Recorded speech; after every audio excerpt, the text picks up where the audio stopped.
आज ठाणे जिल्हा विश्रामगृहात संभाजी ब्रिगेडची निवडणुकीच्या पार्श्वभूमीवर बैठक पार पडली। या प्रसंगी अजय भोसले यांची कळवा विभाग प्रमुखपदी नियुक्ती करण्यात आली। या प्रसंगी संभाजी ब्रिगेडचे जिल्हा प्रमुख चंद्रशेखर पवार यांनी उपस्थिती लावली। आज विश्रामगृह ठाणे येथे पदाधिकारी संभाजी ब्रिगेडचे पदाधिकारी व शेकापचे जिल्हाध्यक्ष आणि शहर अध्यक्ष आज आमच्या मीटिंगमध्ये जुटलेले आहेत। या मीटिंगचं कारण असं आहे की येणाऱ्या इलेक्शन जे महापालिकेचं आहे त्या संदर्भात आमच्या चर्चा झाली आणि एक सकारात्मक चर्चा झाली। पुढच्या वाटचालीसाठी सगळ्यांनी एकमेकांना शुभेच्छा दिलेल्या आहेत आणि पुढे अनेक मीटिंग होत राहतील।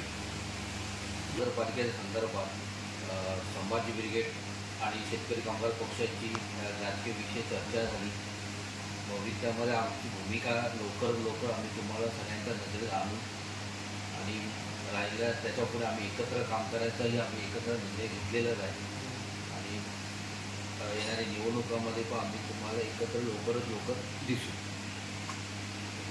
पुरोगाम विचारांचे महाराष्ट्र ठाण्यामध्ये पुरोगाम विचार अनेक लोक आहेत, त्यांनी पण आमच्याबरोबर जुळावं माझी अशा अपेक्षा। जे खरे पुरोगाम विचार आहे हे तुम्हाला शेतकरी कामगार पक्ष आणि संभाजी ब्रिगेडमध्येच दिसतील।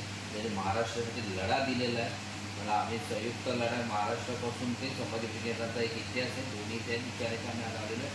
आज इतिहास ठाण्यामध्ये बदल करताना तुम्हाला लोकांना लवकर आम्ही तुम्हाला जो बदल पाहिजे तो आम्ही तुम्हाला देऊ।